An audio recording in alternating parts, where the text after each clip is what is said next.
I didn't have to look there or here. There, over there, I saw that. Or there. But like, right there for a little bit. Get tired. I know you're just like. Hi, Lisa.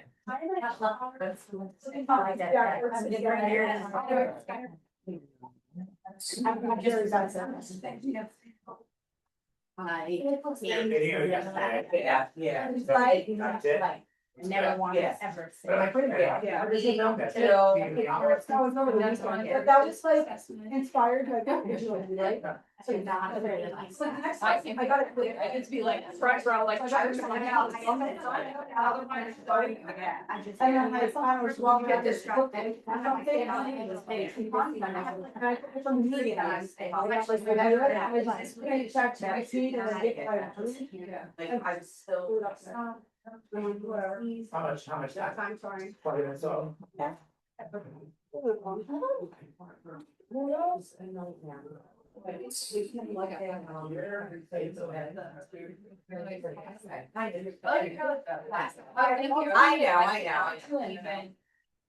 Yeah, no, that's like, it's not.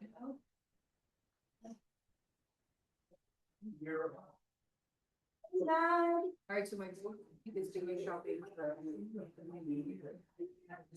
Yeah, well, I have Here, because this is like, you know, like teacher. I do too, you know, which yours is, I have a preference. I know I would have heard the ask Jane. Yeah, Yeah, this. I have the 17, last one I got was 17. All right, everybody, we're going to start to get started. I put together a resource for everybody, so post-training, you guys have something to reference and look back on and work on and all of that fun jazz. You can also, I know a lot of you have your laptops out. If you want to follow along on your laptop as we're going through this resource today, you're more than welcome to. I'll also have it up here, but I know it's kind of small for those that are maybe further back. So feel free to pull it up. I put it right in the Slack channel for, I think it's training and events is the Slack channel. And for those over Zoom, Lisa, if I could just get a thumbs up, you can hear me. Cool. I put it in the chat as well. But I know I have my screen shared for you guys here, so you guys can easily see that. So today's training is on working with different personalities. This is one of my favorite topics of discussion. What's up, JMAD? Because it applies to things outside of real estate as well. I love all things like communication and personalities and things like that because it influences everything that how we live. So this is going to be kind of a DISC-based communication style training. By a show of hands, who here knows of, not necessarily is an expert at, but knows of the DISC profile? Cool. So most of us. Who here knows their DISC profile by a show of hands? All right. Maybe by the end of today, without you even taking the test, my goal is that you would have a good understanding of it. Because if you have a good understanding of what each profile, each personality means and how it shows up in life, then you should probably be able to identify which one you probably are without even taking the test.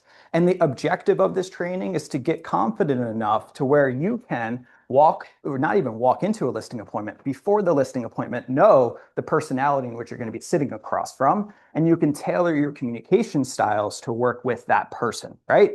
Because it's true that we're going to come across people that are high Ds, which we'll go over, who are a little bit more aggressive and want just the answer right now. We're going to go over high Cs, which is like me, where I want to know the details before I make a decision, right? So we're going to kind of go into those things because your approach to that listing appointment is going to be different. And sometimes you might have a partnership where you have two completely different personalities sitting across from you. And it's good to know those things so you can tailor the conversation and your responses back to their questions directly to each person. So this is a saying that actually we talk about in our household all the time, is that humans want to simply feel seen, heard, and understood. If someone feels seen, heard, and understood, you can melt away all of their problems. You can actually probably melt away most of the problems on Earth, right? If everyone else in this world felt seen, heard, and understood, right? So that is really what this is kind of about, is not necessarily changing who you are, but it's recognizing who's across from you and being able to work with that personality to ultimately work together towards that common goal. Make sense? So I actually wanted to start this training a little bit different than I usually do with a little bit of a quiz, pop quiz. There we go, 8 questions, all right? Now, if you know the answer, just raise your hand, and I'd love to hear from different people, but there's going to be some true and false, or there's just going to be some other prompts. So we're going to start with true or false. Question 1, people make decisions primarily based on logic, not emotion. True or false? Who knows it? All right, false, right? All right, correct, false.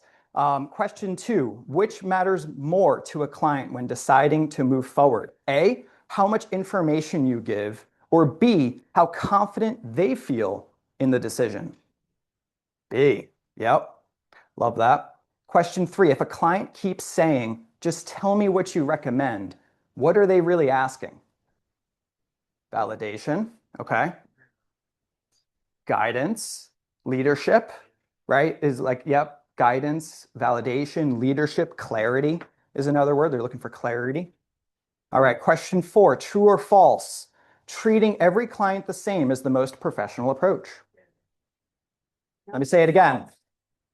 Treating every client the same is the most professional approach. Now, I get where you're coming from with that. Yes, in a basic sense, yes, you want to treat them with the same kind, care, attention, detail, all of that. But from a personality sense, we want to differ our approach. Question 5, which causes more friction in real estate?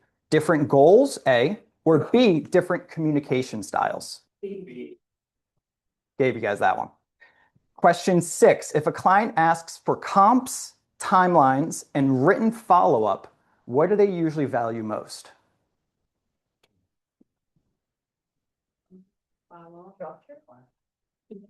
What was it? Data. Facts. Accuracy and clarity. They want accuracy and certainty in the decision that they're going to make. I'll just throw it. That's a type C personality right there, right?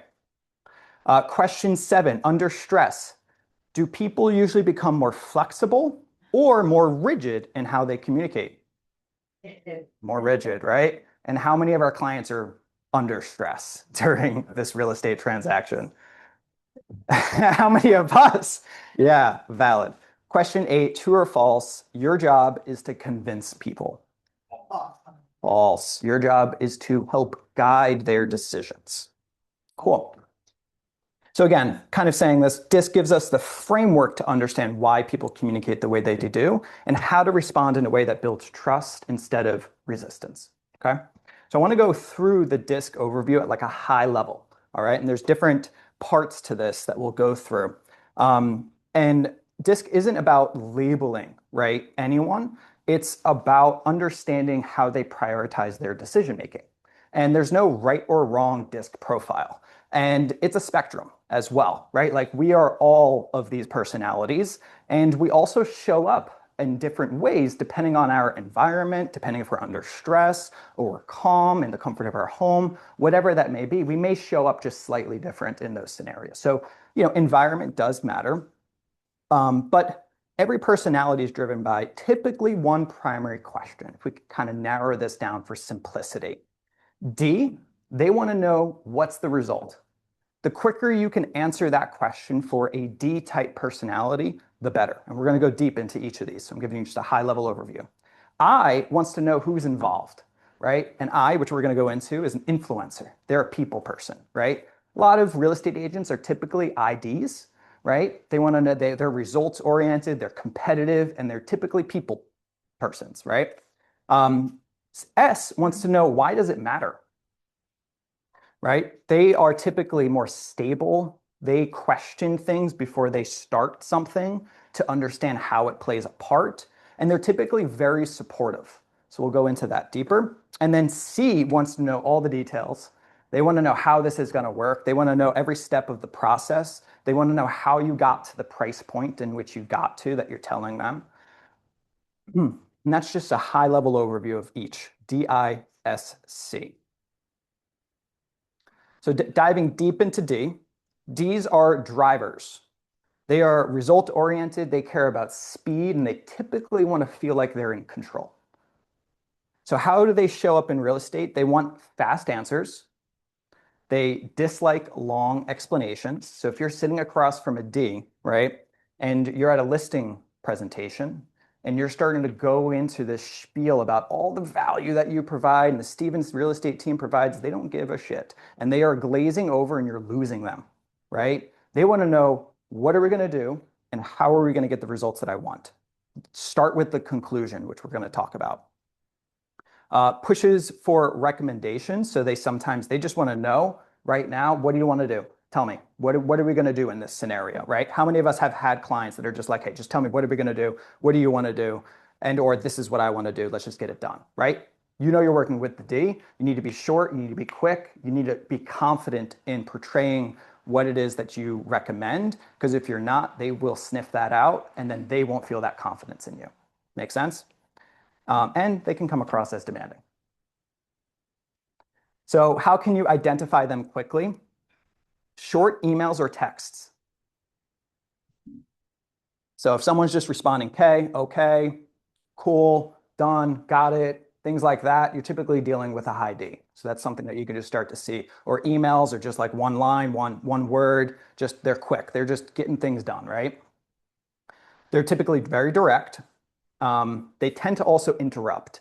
So if you start to notice someone trying to dominate the conversation, right? D, dominant D, driver, right? Just as a reminder, that typically is a D that you're dealing with. And you'll often find them in leadership or executive roles for that reason. Or we'll also dive into different professions as well, because that could be also a way that you can seek quick ways to know who you're working with, because typically certain professions certain personalities get guided just, intuitively to certain professions. So we kind of talked a little about this. Lead with the conclusion, right? Like I said, driver just wants to know what are we going to do to get the results? Just tell me, rather than going to this whole spiel. Offer options, but only 2 to 3. So my recommendation always is to give recommendations when you're talking to a client. This is almost all the time. It almost doesn't matter what personality you're working with. It's our job to guide decisions, right? So we need to empower them to know what options are on the table, not just give them the one, right? So even if we're dealing with the D, it's, hey, we do have this option on the table, but we do also have this option, and this could be the outcome of both of those. Which one do you want to move forward with, right? Quick, to the point. And the best channels of communication, if you haven't already picked up on, are usually text and phone. So we're going to go over best channels of communication as well, because you want to tailor that to the person. If I sent a video message to a high D, they might not even watch it, right? But if I sent that to a high I, which we'll talk about, the I's going to watch it. They want to see you. They want to hear you. They want to see your face, right? They want to feel the emotion of you. So text and phone is the best way to kind of get a hold and get answers out of them. This is actually showing up. We have a client at Curio right now in Massachusetts, and he's a high D, and Savannah is pulling teeth trying to get answers from him. And I'm like, you just got to get him on the phone. You got to just call him. That's how you're going to get the answers. So if you're struggling getting answers and like pulling teeth because you're like, I sent you the email already, and you're like, you're not reading the email. Not reading the email because that's not the personality type. You're going to be pulling teeth that whole transaction if you just, don't just pivot and shift. So common professions you will see that are high Ds. This isn't set in stone, but just common ones you will see. Executives and founders, business owners, developers, surgeons, military leadership, senior managers, and investors. So typically your investors that you're working with typically are D personalities. So you can already just start to assume these things as you're starting to enter that relationship, but you will start to learn their personality, obviously, as you are engaging with them and they're answering questions. You're starting to notice how short they are maybe or not, so on and so forth. So quick recognition clue, they value efficiency over rapport, right? A high I wants to hear your life story, wants to hear how you got into real estate. A high D does not give 2 shits, okay? They want to just know, what are we going to do? They respect decisiveness, not friendliness. So a common mistake agents make is over-explaining to prove value. You don't need to do that with the high D. So just a quick little script, you'll notice these throughout this resource. here are the two strongest options. I recommend option A because it gives us the highest probability of winning. They're winners. They're competitive. They want to win. They want to get to the end goal. They want to see the goal post, but sometimes they don't see it. So you have to give them the options and just tell them that's going to get us to the goal. And they will literally just go, okay. You know what I mean? So this is just a way in which you can work with these people a little bit more efficient. Questions on D? Cool. I's are influencers. These are connection, energy, experience, emotion. How they show up in real estate, these are your talkers. They're very talkative, right? They're relationship driven. They think out loud and they value your trust over the numbers. They might not even ask about the numbers. They might just ask about the numbers because they think that that's what they should be asking, right? But they care more about the person sitting across from them. So how to identify? Has anyone ever been stuck at a listing appointment for 3 hours? That's your high eyes, all right? So long conversations, they tend to be very expressive in their body language as well. This is someone who's very emotional, right? So they're very expressive as well. They tend to use stories and emotion and engage socially. So this is just naturally what they're gravitated to. So how to communicate with this personality type? Well, you want to build rapport with this person first. You don't want to get right to the numbers like you would with a high D, right? You want to get to know them. You want to ask questions and be curious about their life and what led them to get to where they are and how they're feeling, right? You want to get to the feelings with this person, right? Of how they're feeling about the process, what's worrying them, what are some of the fears that they have about starting this process of selling their home for the first time. Like asking questions like that is going to help you build rapport and trust with that person. So when you get to the numbers, they just already trust you. They're just going to go, cool, let's do that, right? That's how you're going to start to build influence as you start to try to close some of these consultations. Use visuals and stories. So these people do like visuals, right? They're emotionally driven typically. So they want to see something because that's going to drive them further. So by having things that you can put in front of them visually, right? And or like with a laptop and screen, something visual, or like I said, high eyes, those video messages are going to work great with that personality type because they can visually feel and see your emotion. And you want to keep the energy high. I mean, this is more of a general communication style, which is, communication method, I guess, which is mirroring, right? We've all kind of heard that role in sales is mirroring the person's emotion, their tone, and style of communication. But specifically with eyes, you do want to try to keep that energy high because if it starts to deplete, they will start to feel depleted. The best channels for them, they want to hear your voice. So on the phone, video and voice notes, they're not really email driven, right? Again, they want to see, feel, and all of that. So that's going to be the best. Doesn't mean that you can't text these people, right? I just want to also disclaimer that or email these people, just the best channels. And common professions you will often see are sales professionals, right? So many of us may be high eyes in here, maybe not. Doesn't mean that you wouldn't or would be good at sales. It's just common. Marketing and PR, media personalities or influencers, coaches, event planners, hospitality, or some form of creative entrepreneur. And a quick recognition clue, talk about people, stories, experiences before numbers. And a common mistake, as I mentioned, is jumping right to the numbers rather than building rapport. So the script is, let me walk you through what living here would actually feel like, right? You're showing a buyer to a new area from New York City. Let me show you what this would actually feel like to live here and show them around the town. They will care more about that than this is what this home is worth. This is what we can get it under asking for right now because we're jumping the market before the spring, whatever. They're not going to care as much about that. Not saying they won't, just not as much. Before I continue, is any of this making sense? Just looking for feedback from the room. Yes. Resonating, helpful, clarity, good, amazing. So we went over D. What's D? What does it stand for? Driven. Driver, cool. What's dominant? I, what does I stand for? Influence, yep. So S is steady or stable. Stability, trust, safety, that guides their decisions, right? So how do they show up in real estate? These are your hesitant buyers or sellers, right? These are typically the people that are asking for reassurance, asking for validity that we're doing the right thing, we're on the right track, things are happening the way they need to be, right? They're typically a little bit anxious. They typically are also ones to avoid conflict. So they may not say what is on their mind. You might have to pull some of that out. But once trust is built, these are your really loyal ones, and they will stay by your side. So how to identify them quickly? A calm demeanor, right? You don't want to show up with that high energy all the time with an S. That might throw them off.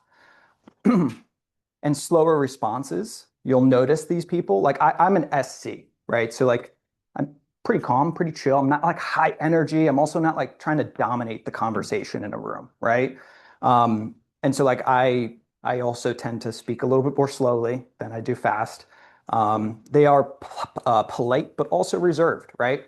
So like I also, just because it's me, I can speak to it like in a networking room, like I'm not the networker running around the room talking to everybody's face off. I'm typically the one who steps in the back of the room and I'm looking around at everybody else and I'll find a pocket of 2 or 3 people, right? That's an S personality, to give you an example. And they might even ask like, is this normal? Is this what, is this the process? They're a little anxious sometimes. They're questioning, just making sure that things are stable, on pace, we're good, right? And I personality might ask, is this what other people are doing, right? And they might look at like reviews more often because they're influenced by the social aspect of this transaction or working with you. So again, how to communicate, slow down, explain the process thoroughly, and reassure them consistently. Yes, we're on the right track. We're doing the right things. As you might see, teachers, nurses, HR professionals, therapists, social workers, administrative roles, long tenured corporate employees, they tend to be more dominant in the S personality. Common mistakes, applying urgency too early, right? We just kind of all talked about how they are going to go, whoa, you know what I mean? If you go, we need to do this right now, like you would with a high D. They're going to pause then. They're going to go, I don't have the information or feel safe yet to make a decision, right? So you want to kind of approach it with, here's what to expect. Here's what each step looks like. So that way you're not caught off guard and like put it back onto their court as far as timeline goes and urgency goes and get the feel and read off from them of, are we on track, off track for what we need to do? They're going to kind of want to guide that a little bit there. All right, what does S stand for? Steady, stable, yep. All right, now C is compliant. All right, they care about accuracy, logic, precision, and they show up in real estate in a detail-oriented sense, right? They want the data before deciding. They are typically skeptical of opinions. They just want to know the facts, right? And they value expertise. These are the people who are asking, how many transactions have you done, right? They're asking, well, where'd you get those comps, right? They want to know those details when you're working with a high C. So how can you set up yourself up for success? If you do have the knowledge that you're working with someone who's a high C, well, then you want to show up to that listing appointment prepared to be able to answer those types of questions, right? How can you identify them quickly? They typically will write long emails, detailed emails. They'll typically be able to pull things that are wrong out of something you maybe have given them or give you advice on how to improve it. They ask very specific questions. They typically request documentation, as I had mentioned, and they use very careful language. They're careful and very intentional with the way in which they speak. So how do you communicate with them? As I mentioned, bring data, be confident and exact, and they typically like a follow-up in writing because they want to go back to those facts later on and reference it. So the best channels, right, is email, written summaries. So like using that executive summary template that we have in Follow Up Boss for these types of personalities, they're going to love those. Common professions you will often see, these are your engineers, they're your accountants, they're your attorneys typically, they're analysis, IT professions, financial planners, researchers, makes sense, right? Typically, these are the people we would want to be detail oriented. And so a common mistake you can make is being vague or unprepared with this personality type. You could see that, right?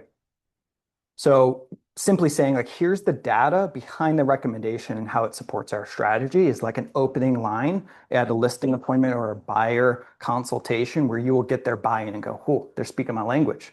You know, that's what you want your clients or leads to be saying, right? What does C stand for? Compliant. Yeah. Nice, guys. All right. So that's a high level overview of the DISC profiles themselves. But oftentimes, like I said, depending on the environment and the scenario, they're going to show up in certain ways. And so I kind of wanted to go over just how they would show up under stress, which is going to be the most common way we're going to experience these people, unfortunately, but fortunately, we get to be their guide through this. So D's under stress, they're going to become impatient pretty quickly, right? So these are the people where you listed their home and they're not getting the results right now, and they're very impatient about that, and they want answers right now on how we're going to handle that, right? They push for immediate decisions, like I said, and they may appear even dismissive, all right? So we want to lead with the outcome and then provide the solution to kind of help slow them down, right? So the script here, example is, here's the fastest path to the result you want, and here's why it works, right? I's, on the other hand, under stress, they tend to overtalk, right? So they lean into talking a lot, right? They'll talk your ear off. They are under stress about the inspection and hearing back from the buyers. And so they're blowing up your phone, waiting for a response. They're getting you on the phone. They're talking your ear off for 15 minutes. They're stressed is how that's coming out. And they typically avoid hard decisions under stress and seek reassurance through conversation. So we want to acknowledge that emotion, right? And we want to gently guide them through that stress. So the script is, it sounds like this decision carries a lot. Let's anchor you in, and so it feels good moving forward. Here's what we need to do, right? And then whatever that recommendation is. You're just acknowledging, yes, I acknowledge this process has been really emotional or it's been very stressful. I acknowledge that. They want to feel that validity. S's under stress tend to freeze, like I said, right? You're putting urgency on them. They're going to go, whoa, I don't want to make a decision yet. So they'll delay decisions or avoid confrontation. So we want to normalize uncertainty and remove any urgency pressure. So this is very common, is a way to normalize that, right? This is very common. Let's walk through it step by step together. Let's slow down, right? C's under stress, they get analysis paralysis. I can attest for that. They tend to over-research, right? They'll pull every damn comp, even if it has nothing to do with their property, right? And they'll question things that you might be assuming or just assumptions in general. So we want to provide structure here, not necessarily just trying to persuade them to do what we want them to do, right? So a script, here are the facts, the risks, and the data supporting the recommendation. Again, just coming back, here are the facts, the risks, and the data supporting this decision.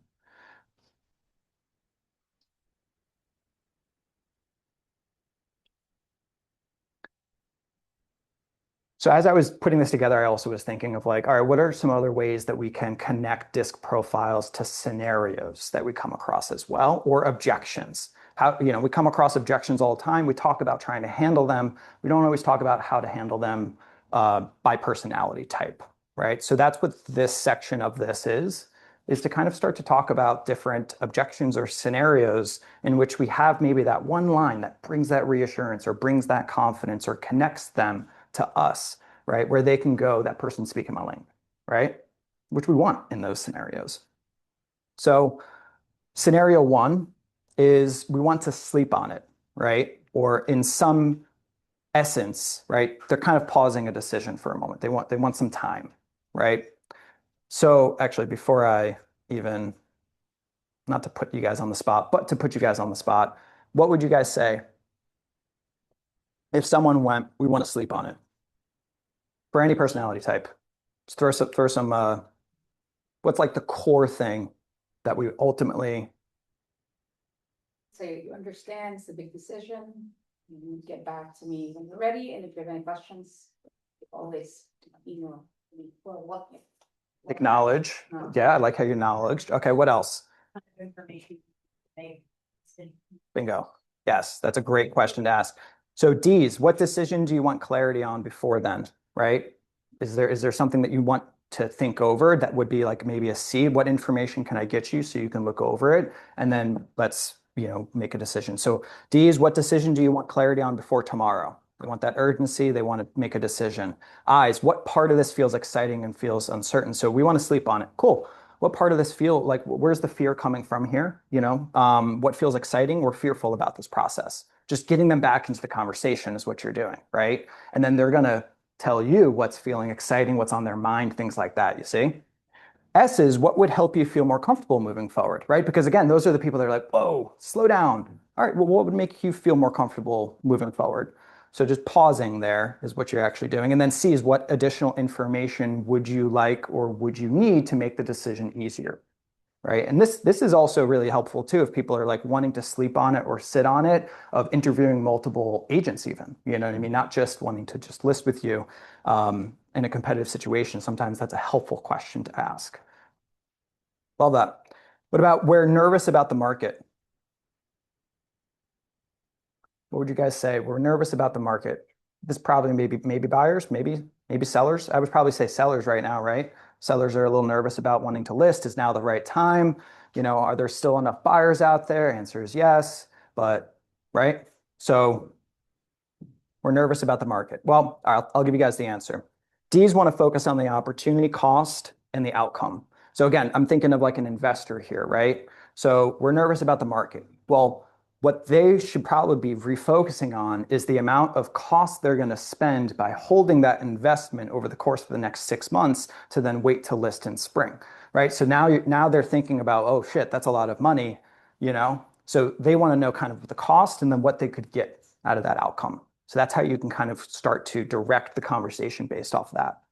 I's frame the market movement as momentum. Like the market is building momentum right now. But this is actually true, right? The market is building momentum going into the spring of 2026. This is a fact. And we know with interest rates where they're at right now and the demand that we're going to see going into spring, now is the time, if you are a buyer and you're capable of buying, to be able to buy because it's moving and it's building momentum, right? That's a script right there. S, emphasize protection and contingency planning. So they're nervous. As an S, they're going to want to pause. They're going to know the step-by-step plan that it's going to take. What if this happens? What if that happens? You slowing down and then walking them through what that step-by-step would look like would then give them the reassurance that they're actually looking for in order to make the decision. And then C's just want to know historical data and trend logic. So if you can show them, right, that this trend is happening, the movement or momentum in the market is true and it's happening, that will influence their decision.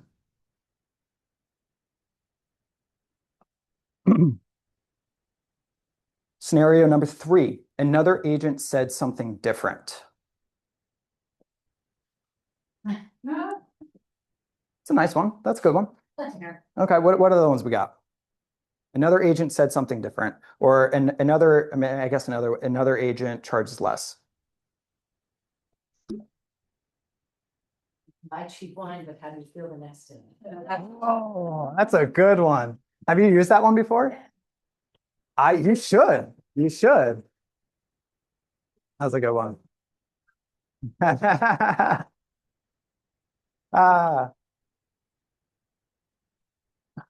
Yeah. I think that's right. I mean, it's like your value prop. This is, that's fine. Everybody chooses what they do. Here's what I offer. It's giving, I guess you could choose to give them the data, of why and what they get out of it. And so that applies for really almost all of them, depending on the approach in terms of how you share it, right? It's like the steady, you're walking them through, here's the process, the ID, here's what I do that's different and gives you an advantage potentially. So each of them, I sort of feel like there is slight nuances that the reality is most of the time, because we're a blend of all 4 personality types, it depends on how you're feeling and what's happening, obviously you have more dominant, but, and they do say, right, two more so than the other two, but I also think it's situational. If I'm in an environment where I need to command presence, I might be a high D, but if I'm with friends hanging out, I'm not a high D. I'm definitely an I and more collaborative and you know what I'm saying? So I don't know, it's an interesting, as we go through this more, I'm thinking like, okay, like it really helps when you don't know somebody and you're trying to pick up on these components. But even if you identify, it's really, the same language can just be slightly tweaked and you'll hit what they need. 100%, 100%. Words matter, right? Like the way in which you say something does matter as well, but also the words in which you choose to use within that sentence is going to be the small nuance that will change the way in which someone receives the information, right? Agreed? Yes. To be fair, I really try to never down talk any other realtors and, it lowers all of us in a way. So I really say, I empower you to work with who you feel you can trust. And we're interviewing in this process, and you deserve to have someone that's gonna advocate for you, right? And just put it in their hands to say, I'll work with you and let's figure out if this is the right fit. And then when you give them that control, all just types want control in the way that they perceive it. So that's how I love that. Absolutely. Anything else to add on this one? So I answered this in more of the, another agent said something different, but I think it still kind of applies to this conversation, which is like D's, here's why our strategy is more effective. Like they just want effective being the key word here, right? I's, like, let's talk through how that made you feel. You know what I mean? Someone discounting their services. Like how would that make you feel? That's going to be a powerful conversation. S is it's okay to compare. Let's align what feels right. Kind of a little bit what Marie was just saying. Like, cool. Like it's okay. I want you to have that ability. Of course, you should absolutely interview and I encourage you, right? C, let's examine both approaches objectively. So let's just take a step back and take a look at, right? And that can apply in the same scenario we're talking about with commission, right? So those are just some questions with, and another agent said something different. I need to think about it. This is kind of similar to want to sleep on it, so I'll kind of go through it quickly here.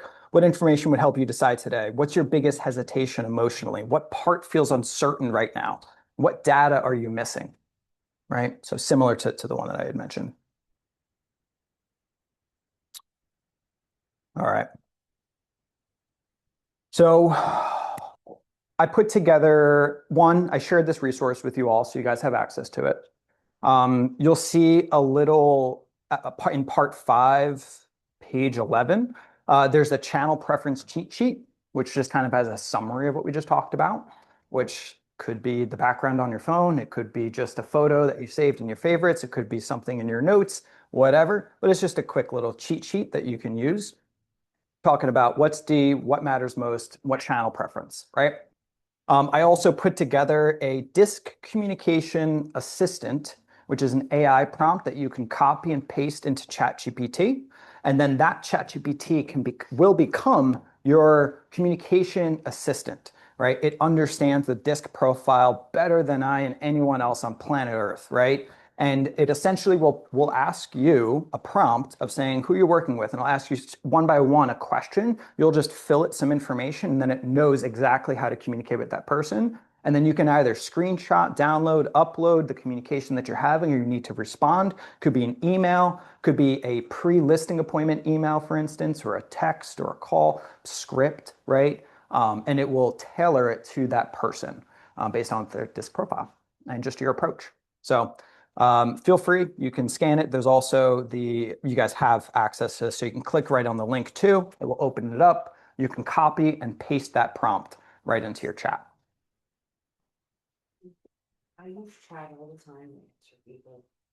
I wanted to actually make this training about setting up your ChatGPT because it is so incredibly important to have it personalized and set up properly. And there's like these small little nuances in the sidebar chat on how you can leverage the knowledge base within ChatGPT to have it cater to you and your business. This is largely why like I love everything in writing nowadays, because I can feed it to this freaking incredible AI assistant, right? And it understands me and my business, my tone, my voice, my approaches, right? My business strategies, my marketing strategies. That's why that business planning template that I put together and shared is all in one Excel file and has all these tabs, because you can export that as a Excel file and upload that to your ChatGPT knowledge base. And now you literally have an incredibly empowered AI model that knows everything about your business, and in a way in which it can pull information and help you when you have questions or problems and things like that. So I was going to make that actually today's training, but I'm thinking maybe going into mid-January or something like that. We have something else planned for next week. Cool. So I'd love to reflect for a moment after kind of going through this. And I want to ask, which personality type do you feel you would default to? Right. So I know, again, we do show up differently depending on how we feel the day, yada, yada, but also just which one do you default to? Does anybody feel like they resonate with one over the other? I think I'm more of a city. I want the data in front of me, Yeah. decisions based on facts. Love that. Yeah, me too. What else? I know yours. Yeah, love that. Cool. What else? Anyone else can guess theirs or know theirs? What is it? I? Yeah. C. Oh, C, compliant. Yes, love that. Yeah. What else? IS. Yeah. Okay, that makes sense. I can see that. You said Mary? I. IS? Says I'm an IS. You're an IS? You're definitely an I. Yeah. You're definitely an I. Yeah. Love that. Now, a question I want us to think about too is, which personality type do you struggle with the most? Struggle working with the most? Dominant. C. D? S? Yes. S? What did you say? D? C? Yeah, yeah. D's and C's tend to collide. They tend to not mesh incredibly well, because the C's are like, well, I need to think it over and I need to like gather all of these things before I can make a decision. And the D's are just like, dude, just freaking make the decision. Let's go. You know what I mean? Like that. So like it's yeah. Yeah, that's valid. I feel like I also have to like lower the volume for S's. Mm. And I'm the I like, yeah, you know, your energy is like, and like when you're talking to Stephanie, like. Yeah. Slow down. Sure. Sway? You mean Stephanie Way? Yeah, yeah. She's an S. She's a mellow. Yeah. Yeah. I feel like that when I talk to her. I'm like, you're too much for her. Yeah. Yeah. Go in the house. And I'm a good energy reader with people, so I can see like inside voice to me Mhm. down. Sometimes you'll have a couple that's a high D and high S, and then trying to like, one's running around the house, and the other is let's say, feeling and looking. Yeah, yeah. But that's Savannah and I actually. She is a D and I'm a C. And so we tend to, but where this is a good question. Where have you maybe lost a deal because of miscommunication or misaligned communication? Something to think about. What could you have done differently? How could you have approached it differently? Or a reflection question of how could you just level up and learn and systematize? And then just another question is like, what are you going to actually adjust moving forward? Like, cool, you guys attended this training and all, but if you don't actually apply the knowledge, right? To me, the saying of like knowledge is power to me is bullshit. It's not. I know a lot of people who read a lot of books and they don't live the life that they learn from the books. Applied knowledge is power. So what are you going to do to apply this in your life? Anyone have a suggestion or anything that's coming to mind? For this? Mhm. I mean, I like the idea of sort of developing a script based on and a listing presentation based on each personality type. You know, and being able to like really think through those components, because again, the default for me is certainly what works for me. But I think the nuances might help move it quicker or make it a little bit easier. So you know, kind of just playing around, you know, with that creation and what does that look like? Mm, yeah, I like that. What came to mind there was role playing disc personalities and trying to understand the person who's trying to play a role, and what kind of role are they playing, and trying to shift and pivot in real time. Because that's unfortunately, we don't have the grace of when you're sitting across from a seller at a listing appointment to be able to just be like, 1 second, I just got to use my chat GPT. You know what I mean? Like you need to be able to, read and understand body language and tone and voice and things like that, right? So I think role playing and getting the reps in is great. And I love that. If you have your listing presentation default already down, that's a cool thing to kind of maybe start to build out. If you don't start doing that. Get your listing presentation down first. Otherwise, you will go into analysis paralysis, especially if you're a high C, and you will end up just getting information overload and not actually executing what you need to execute. What else? How else are you guys going to apply this into your day to day? What are you going to do differently? You're going to, yeah. I want to know your LinkedIn profile, you can put it in the chat GPT.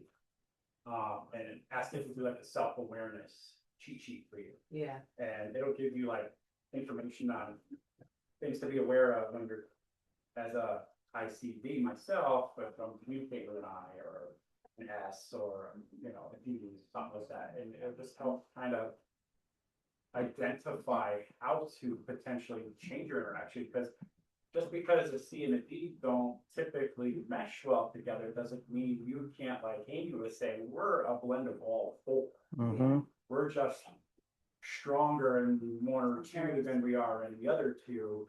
So we are all four of the DISC. So we have the potential to be able to adjust how we act and react in these interactions with people based on what we perceive them to be. So we can kind of change the way we communicate to them to be able to mesh. You don't have to be best friends and go get lunch and hang out in the backyard and barbecue, but you can successfully navigate guiding them through a real estate transaction and get referrals from them. So, so definitely use ChatGPT, pull up that self-awareness. I know that that's that same one that we did that you gave them to Zach. There's some stuff in there that you can kind of analyze about interacting and where your strong suits are and where your weak points are and stuff like that. Just it's really good to be aware of. So definitely dig into that stuff a little bit, and that will help you implement the interaction in your everyday life as well. And it's funny, a couple of years ago when we started doing this, somebody was like, if you're having trouble reading a number of DISC, all right, I know Lindsay's a D, I know Zach is a C, I know Steph is a whatever. And if you can't really remember DISC and the traits within each one of those, just say, hey, I know Lindsay Stevens is a D. How do I interact with her? So if I'm interacting with somebody that's like Lindsay Stevens, just change how you interact with them the same way that you interact with Lindsay Stevens, to Zach, to Stephanie Way, to Cindy. So that's just a little cheat code. That's a good point. You're identifying a persona and you're thinking, okay, you're just like that person. That's how I think. It's a little cheat code I found. If I know somebody with this profile, how to interact with them is easier than sometimes how they. I also, I love that. For me, knowing this and even, just the awareness, I don't think I formally really think about it with clients always, right? Like I look to solve problems and like attack, like how can I better communicate? But I do think one thing to be able to implement immediately would be to like really, as quick as you can, kind of identify a personality type. So then, that might make it simpler than me just trying to navigate this relationship that I'm like, ooh, that felt off, or that didn't quite go as I expected. Again, that more formal, like, this is where they are, or this is what they are. Yeah, I like that. Into the importance of having a very intentional dialogue prior to meeting somebody in person, whether that be a listing like intake, like we have that listing intake form, you can ask 20 questions, you can ask 20 questions on the buyer side that will help you gauge where that person's personality is before you meet them in person. So when you meet them in person, you're already going in like knowing how to kind of tackle that relationship before you even meet. So it just, this lends into the importance of that communication interaction on a phone, on a Zoom before that in-person meet, if it's possible. Always like everyone's gonna dislike me. Not everybody's gonna give you the opportunity to have that dialogue before meeting in person either, especially with these. But your I's, your S's, and C's, you can potentially have a decent dialogue and a conversation prior to meeting in person. That will give you a good indication of what that personality is with them. And then you can prepare, you know what, I can cheat before I go. And, you know, before I get to the appointment, just, you know, have my little notes, my little cheat sheet, boom, okay, this is how I'm gonna handle this if they come at me this way. Let me ask you a question. So is it possible that, for an initial, like a phone call, you have, a little dialogue with a customer? Is it possible to take the transcript and have ChatGPT analyze that? Yes. Give you some tips as to- So if you take that AI prompt, if you copy and paste that and put that into a chat, that you're going to go back to that chat over and over and over again because it has that prompt now. So it is that disk. Let me pull it up actually. Because it's better at identifying those styles than I am. Not the 100%, right? yeah. So we have an initial call we could use to kind of find it.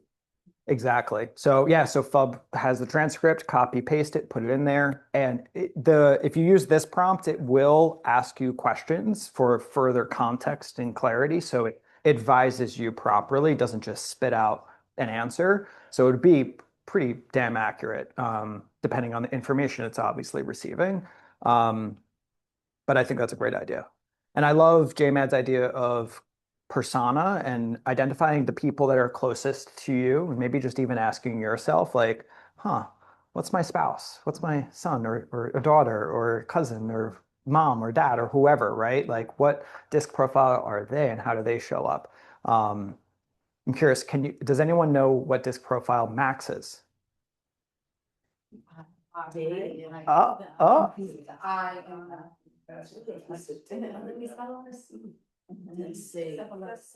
ID. Yeah, I noticed we have like two dominant ones. I know JMAD said like so it's like I'm a CS, right? He's an ID. And then, again, we all have all of them, but obviously Lindsay is a D. Yeah. A DI. And then I'm glad you said what you said too, Amy. I don't know if anybody picked up on it. When you go through this profile as well, there's your disc when you're paying attention to how you're interacting and what you're doing. And then there's like the subliminal, like what you are, I forget the term.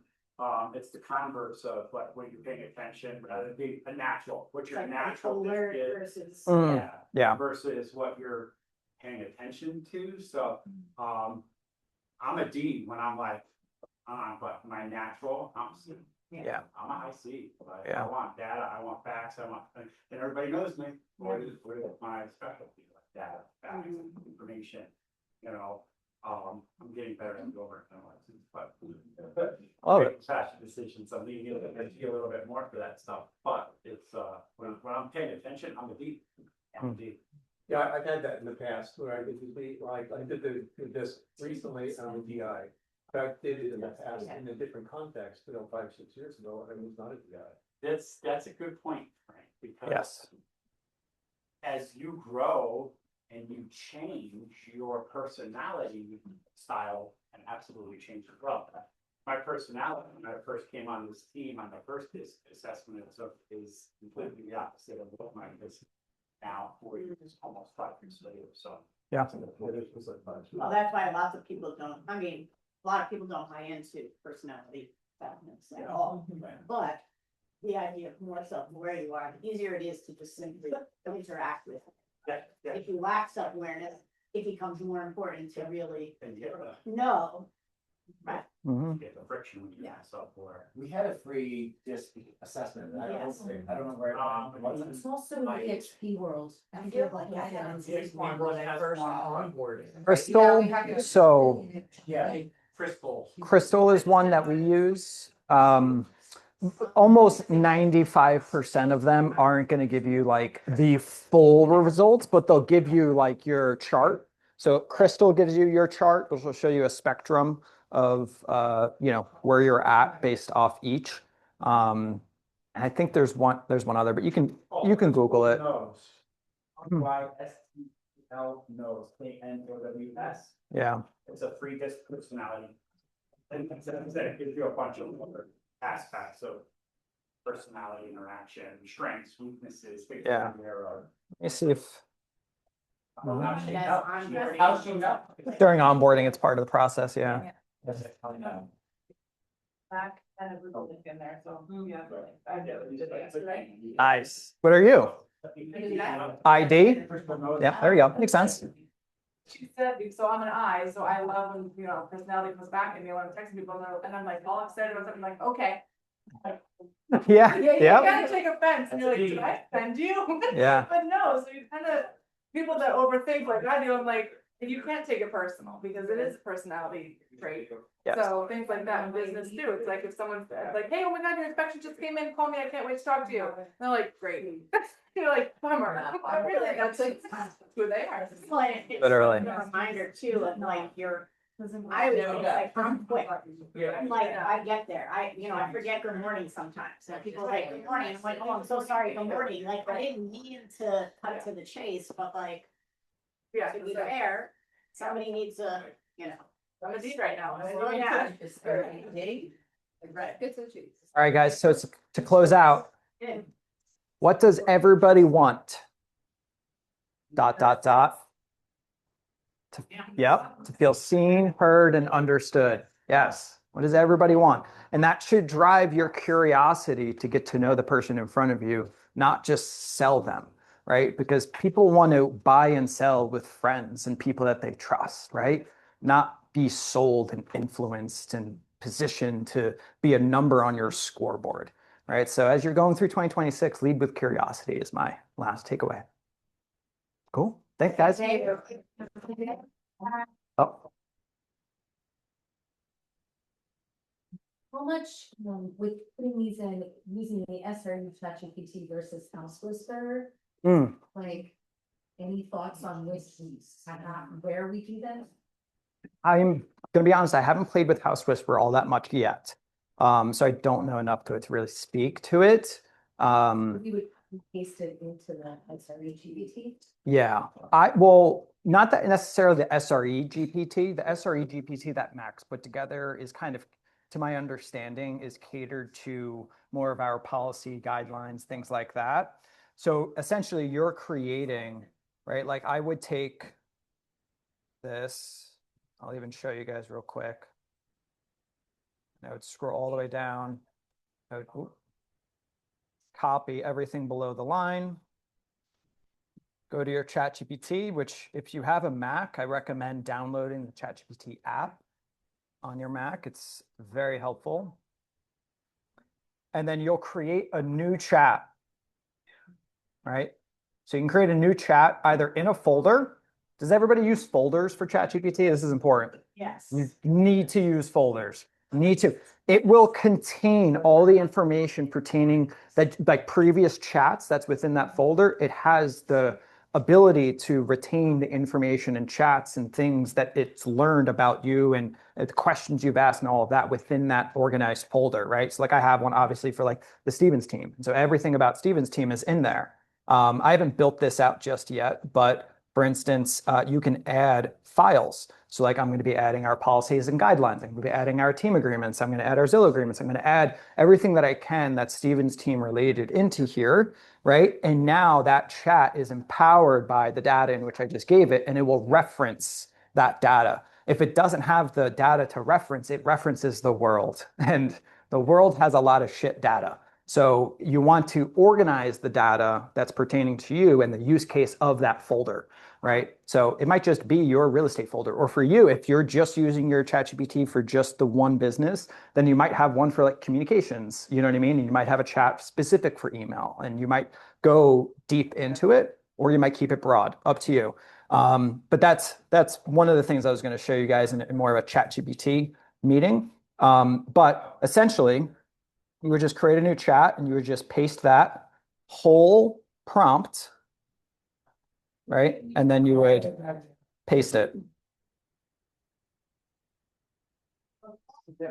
And now it's going to ask me, right, questions about it. I can expedite it by copying and uploading an email, but it needs to know these questions in order to properly assess you. You can always obviously be like, no, just give it to me and whatever, it will, but it'll give you a better answer if you answer the questions. So that's just a way, like one thing. One of the things I'll show you guys too is I created, similar to the SRE chat, I created a prompt engineer GPT, which actually I might be able to just share with you guys. Let me see if I can. You want. There, because I was on a FM. Yeah. Oh, you guys are gonna love this.